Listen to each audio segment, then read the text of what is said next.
And at the moment, artificial intelligence, even above climate change, is the #1 existential risk to humanity, with a 1 in 10 chance that it wipes humanity out by the end of the century. Dr. Catriona Wallace is the founder of Responsible Metaverse Alliance. Meet Professor Catriona Wallace, expert, shamanic healer, and visionary leader blending cutting-edge technology with ancient wisdom. She made history becoming one of the few women to lead a company listed on the ASX. She's one of Australia's most influential voices in AI. One of the sharks on Shark Tank Australia, inspiring and mentoring the next wave of visionary entrepreneurs. Yes, so I would regard myself as an animist. And an animist is not a religion, but it's a way of living, which... To those out there, they're listening to us now, that maybe they don't know what Stretchak is about or Mapacho. How do you explain what's master plant and how was that experience for you? The master plants and the plant medicine, the psychoactive medicines can help us be visionary. And what I mean by that is significant problems, and the problems that I think we face that need visionary leadership are the proliferation of AI and misinformation and disinformation, the mental health epidemics, climate change, and polarisation and war. I'd say they are the 4 big world problems, and I do believe a way to do that in a faster way than a traditional leadership approach is for leaders to be working with plant medicine. Hi everyone, welcome. My name is Elio Geusa. I'm the founder of Ayahini Retreats. Today I'm thrilled to be with Professor Catriona Wallace. Hi Kat. Hi Elio. Who are you, Kat? Wow, big question. Thank you for asking. I am a professor of business and technology, so my area of expertise is artificial intelligence, the metaverse. I'm also a global ethicist, so I work with governments and policymakers around the world, bringing regulation and responsible strategy to technology. I'm a mother of 6, and I also walk a very strong shamanic path. Thank you, Kat. What's your mission in life? My mission is to guide the future of humanity and technology to an outcome that is good for humanity and the planet. And at the moment, artificial intelligence, even above climate change, is the #1 existential risk to humanity, with a 1 in 10 chance that it wipes humanity out by the end of the century. So given that this is my field, I feel it's my obligation to try and guide this to a good outcome. Wow, such an honor to be with you today, Kat. Thank you so much. Well, I'm curious. You're a professor, right? So what drew you to the shamanic practices? Well, interestingly, from when I was a very little girl, I was very connected with nature and the fae, the fairy realm. And when I was growing up, I learnt about shamans and decided that I wanted to be one when I was a very young person. But my first real time of working in a shamanic way was in my late 20s when I went to North America and I apprenticed with a Native American elder for a short period of time. There was no plant medicine, but I started to learn the ways of Great Spirit and healing. Wow, so it sounds like you had some mentors and teachers.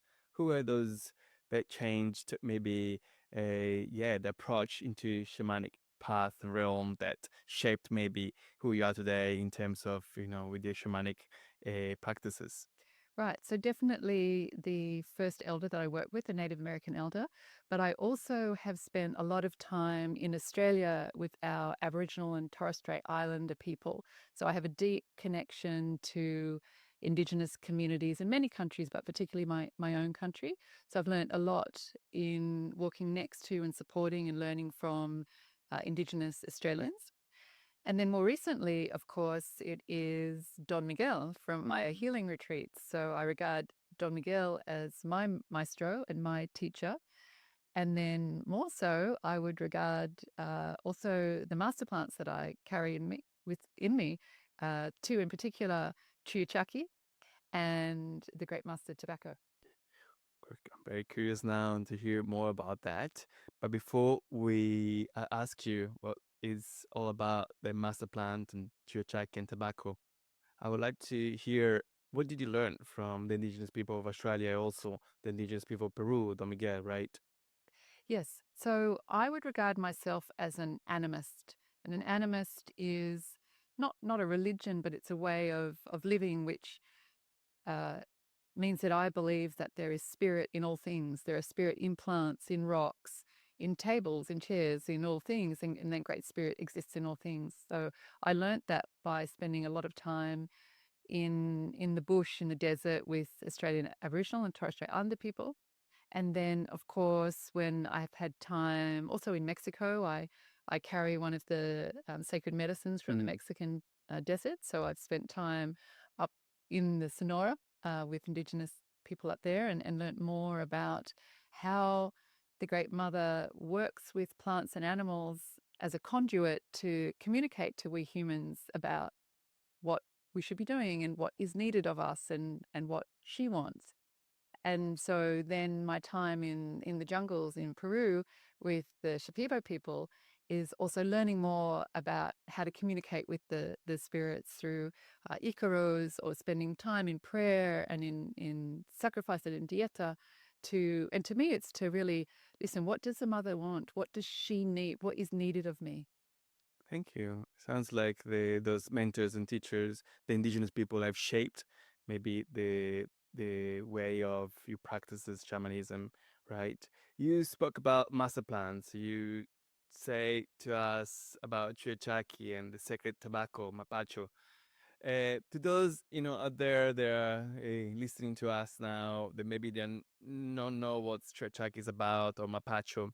How do you explain what's master plant, and how was that experience for you? Yeah, so I'll start with saying that the experience of being in dieta or dieting with Chuyachaki, which was for about a month, and then with tobacco for about 12 days, was two of the most profound experiences of my life. And the way to think, or the way I think about master plants, is that they are the plants of certain, the spirits of certain plants in the jungle. And Chuyachaki is actually the tallest tree in the jungle. Its roots are above the ground, and it's a long, thin stem, and its leaves are above the canopy. So it's regarded as the protector of the forest. It also appears as a spirit which is half man, half goat with a twisted foot. And there's many, many legends of Chuyachaki, and Chuyachaki is very well respected. But Chuyachaki also appears as a trickster, so can play tricks, and certainly has done on me. But I also recognize him as extremely loving and a guardian of the children. Sometimes there are mythologies about him taking children and replacing them with changelings or fairy children. And I was a bit scared of that at first, but I realized in my journeys with him now for 2 years that he is actually a guardian of the children. So the way I think about the master plant is that he is a guide to me, but he's present in my body every day, and I pray and I work with him every day. Oh, wonderful. I'm definitely curious to hear more. Maybe will be other opportunity and questions around that. But before we dive into that, I'd love to know if you consider yourself a leader. Yes, I do consider myself a leader. And my definition of leadership is really a person's ability to guide and influence a larger group of people to move in a certain direction that they may not have ordinarily done on their own accord. And so to me, the leader can be formal or informal, but they have an ability to influence and to guide people into a direction that should be good for those people. Right. Within each other, we speak a lot about a visionary leadership, right? I would like to for you to share more what it means that to you, and how can plant medicine, for example, the master plan that you shared that just before the Chiachaki, the Mapacho, or maybe even the masters that you work with, that you studied with, the indigenous people, can help cultivate the quality of a visionary leader. Right. So I think this is very important. And I think a lot in the plant medicine world is being based on just healing and cleansing. But I really fundamentally believe that the master plants and the plant medicine, the psychoactive medicines can help us be visionary. And what I mean by that is starting to see potential futures or models that you may not be able to see yourself. So that expanded horizons of your thinking, that expanded dream time, that expanded imagination of what is possible. And I think, Elio, right now we need that in the world, because the world faces significant problems, and the problems that I think we face that need visionary leadership are the proliferation of AI and misinformation and disinformation, the mental health epidemics, climate change, and polarization and war. I'd say they are the four big world problems that do not seem to be able to be solved by current leaders. So I think we need visionary leaders to step in to those fields. And I do believe a way to do that in a faster way than a traditional leadership approach is for leaders to be working with plant medicine. Amazing. And, in your vision, how can the leaders serve humanity and the planet, as you just mentioned, but through the lessons learned with a plant medicine? Yes. So my great experience is with working with the plants, and particularly plants like Madre ayahuasca, is that the experience that you have in the journey is so visceral. It's so deep, and the connection to back to self and to heart and to spirit and to earth is so deep that when leaders experience this, there's no going back. There's no going back. So I have a dear friend who is also a professor, and he worked with plant medicine, and he was a professor of economics. And in a journey, he saw the whole economic system and all the points of extraction, particularly extraction from indigenous communities, lit up. And he realized he could never not see that. And so he went away from that journey and created a whole new field of economics that wasn't extractive. So these are the opportunities available to leaders, I think, from plant medicine. So I love the story, and I love to know in what way then a personal transformation through ayahuasca, as you mentioned, can then create a ripple effect into an organization, so in a community. Mm. Can you tell me more about? Yes. So definitely those of us who have sat deeply with the plant medicines and had our own transformation, the ripple effect or the energetic effect of that can go back to family, to partners, to family, into business, into your work, into organizations, or whether that's working in community or working in a business or working with government. And it really, you come back with a different vibration. You will feel different. You will behave different. There'll be certain things that you can no longer tolerate that other people will witness, and maybe they'll learn from you. And you also, I feel, come back often just a more loving person, more loving, more connected. And in your place of work where we often don't speak of love, I think this can be brought forward into work, that we need to be more loving. We need to be loving of the planet, our team members, our customers. So I think there's huge benefits for leaders and how it affects all of the work that they do. Great. And I think you can speak from your personal experience. You're a professor, you're a leader. And what are some of the most profound experience with ayahuasca that, as a leader, has impact your work, or even as a professor? Yes. So I did a journey where I was interested in what the future of technology might be. And in that journey, I saw great destruction. I saw what I call the AI apocalypse. And that was all the destruction of humanity and people being killed by technology that's out of control. And as I said before, from that, I can never not see that. I can never not know that that's a potential future for humanity. So with that knowingness at such a deep level in me, I went from there and set up an organization which we call the Responsible Metaverse Alliance. And it was really on the back of that journey that I started a whole business, which now means that I'm working with policymakers around the world and law enforcement to bring in regulation for the metaverse, which is the virtual reality world, which is coming in a few years, to make sure that it is a safe place, particularly for children. So without that plant medicine journey, I don't think that would have happened. Wow. Well, thank you so much for, going through that journey. First of all, I know how challenging it might be as well, and also bringing those lessons into reality, and that ripple effect that we just spoke about it, right? To make changes for the planet, right? Your community and the community. And well, this is a conversation that we had, many times, because we are birthing our first retreat, right?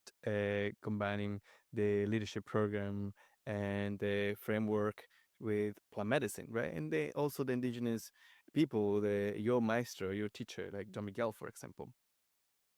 So, what tools or frameworks we can use to help leader integrate their plant medicine experience into actions or into leadership skills? Well, let's start with what we think happens during a leadership transformation retreat and the tools the frameworks that we'll use there, and then the tools afterwards. So, what we've designed for the leadership program, and again, Elio, the inspiration to do this comes from my seeing often that plant medicine is just about healing and perhaps connecting. And so I really want to extend it into the vision and the mission. So the first thing will be, again, revisiting those 5 core areas. We'll take leaders over the retreat period through any healing of wounds, cleansing of addictions, connection back to self and to the heart and to the earth, to mother, then into vision, and then into mission. And what we will actually build around the journeys that they sit with the plants and the maestro will be focusing on those core things. So at the end of the retreat, they should be able to have done considerable work across healing, cleansing, connection, vision, and mission. But that's not all. The other thing that I really fundamentally believe is that leaders need to be initiated. And the problem we've got today is the world is run, in my opinion, by uninitiated men or boys. And we've lost that rite of passage or that initiation process in most societies now, even in Indigenous communities. So what we will do is we'll use a rite of passage arc in this leadership retreat where we will take leaders through an initiation into their next level of leadership. And we won't be doing any crazy stuff, of killing lions or jumping off cliffs or anything, but it will be an initiation. So we are initiating leaders. And then within that, so we've got, the first healing to mission model, then we've got the rite of passage model, then we'll talk about leadership skills and capabilities. But sitting above this all, the container for the whole thing is what is the purpose, the sole purpose or path of the particular leader that's in the retreat with us? What is their calling? But what I was taught by Indigenous people is what is needed of me? So the leader, often people come and they say, oh, my soul path is this, or I don't know my purpose, or I don't know this, or I don't know that, or I want to know this about me. But that's a very Western way of thinking. The Indigenous way of thinking is, what does community need of me? What does the planet need of me? What does Great Mother need of me? And so sitting above the whole leadership arc is that question for the leader. What is needed of them? Wonderful.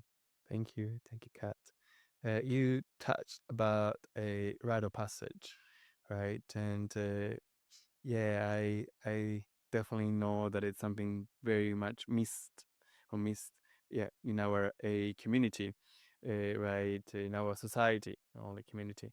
I'm curious to hear about what it's all about, the framework of rite of passage, and also, is there any differences between a rite of passage between men or women? Right, these are great questions. So, rites of passage or initiations, also called border crossings or threshold crossings, should happen each time a person goes through a significant stage of life. So, starting high school is a rite of passage. Going from a teenager into an adult is a rite of passage. Getting married, getting divorced, having a baby, graduating university, these are all rites of passage. And unfortunately, we miss the marking of these things. And the purpose of a rite of passage is for the individual to recognize what their unique gifts and skills are, to go through a challenge so that they are faced and with difficulty to overcome that challenge and to come out with a new vision for themselves. And then for the community to honor them as a new person. And so that's why in traditional societies, they would be marked or tattooed or scarred or have a tooth knocked out. We're not going to do any of that. But it really is then them coming back into community, recognized as a different person with a different mission to serve. So that's very important. But a great question you ask is there difference between men and women? Well, fundamentally, yes, there is. So we talk a lot in the world about the hero's journey. You know, the hero has to go out and face a big challenge and slay the dragon and rescue the princess and get the gold and come back to the castle and he's the hero. This is not what happens for women. So we talk about the heroine's journey being entirely different to the hero's journey. And in the rite of passage work we will address both genders and then also other genders too. So we also know that there's no longer just binary genders of male and female. There's gender diverse, gender non-binary, trans, a whole range of other genders that we'll also consider. Right. But really what happens in the male rite of passage traditionally is they have to go out and face a fear. They have to face their own death. And that might, again, we're not going to be doing that, but it's about a physical challenge. For the women, it's an internal challenge. And the women's rite of passage is a journey to find their intuition, to connect with the sisterhood, to realize that other women and girls are not competitors, but they're sisters, and endurance. So I say that again. It's to connect with intuition, to trust the intuition, to connect with the sisters, and endurance. And if we think, Elio, about women and endurance, there's menstruating for 40 years, there's childbirth, pregnancy, breastfeeding, menopause. There's many, many things that women have to endure. And so in the rite of passage, we're acknowledging that and supporting the women to feel into that part of themselves. Thank you, Kat. We spoke about the leadership tools and framework, the plant medicine, indigenous people. Now we shared about the rite of passage, and within there, you mentioned the challenges, right? And yeah, you mentioned few of them, right, around men and women too. I'm curious to know how the challenge will look like in the retreat that we are co-creating about the Right. leadership program. Yeah. So one of the medicine journeys we will do will be focus, the intention will be for the leaders to go and journey into their challenges. And so during the day leading up to the retreat, we'll get the leaders to share what their current challenges are, their personal challenges, health challenges, family challenges, business challenges, health, whatever it might be. And then we invite them to take an intention to face their challenges into the journey. Now, Elio, you know as well as I do, that's going to be a challenge because when you ask the mother for an intention like that, then, she's going to help you move through that. So, yeah, there will be challenging times in the leadership retreat where leaders will have to look at themselves Right. in a really challenging way. Right. I hear that. I hear you.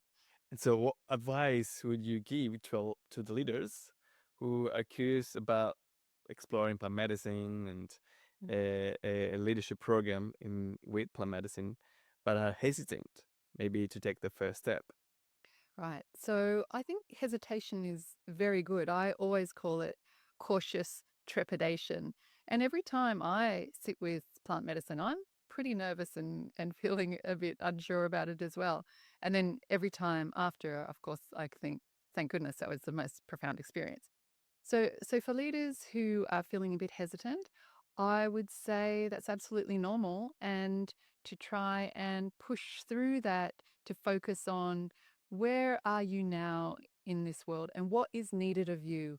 And it's always going to be challenging when you're stepping from one level to another or you're evolving. In every part of nature, in every part of life, there will always be a challenge. And I think that the thing to assure leaders is that we have very good maestros, so very good facilitators on the program that will hold them through whatever they are going through, right through to the final day where we will be developing life plans for everyone. That the medicine, we trust implicitly, 150% trust the medicine that will be involved in the process. And also the frameworks that we're using, leadership frameworks, rites of passage frameworks, the calling frameworks. These are tens of thousands of years old, the frameworks that we're using, tried and tested. So my call, my challenge to the leaders is, yeah, you might have a little bit of resistance, a little bit of fear, but that's great. As they say, in the cave of your fears is where the gems and the gold is. Yeah, thank you. So, how does the retreat environment can facilitate then deep personal and professional breakthrough? Yeah, so the retreat environment, again, part of a rite of passage is removing yourself from community into a container. So the container we will have is a beautiful retreat center, and it is geared for this type of transformative work. So we'll be pretty much in together with the participants and the facilitators and the maestro. We'll be in there for the whole period of the retreat, and we'll be in there together with not a lot of contact with the outside world. And within that, we are in a beautiful natural environment with uh, people like us who are facilitating, who will take absolute immaculate care of the participants. But the actual environment itself, where we will be close to nature, we'll be in the jungle, this is very important because it is nature itself that will become part of the facilitator here rather than doing it in a hotel or in some other environment. We will be in the jungle, as safely in the jungle, but the environment will be very much part of the container of the transformation. Thank you so much. Thank you for your time today. Thank you for watching us. If you want to learn more about our leadership transformation program with Kat and Don Miguel, and please follow us on the social media or go to our website, ihealingretreats.com. Thank you again. Thank you. Many blessings. Irake.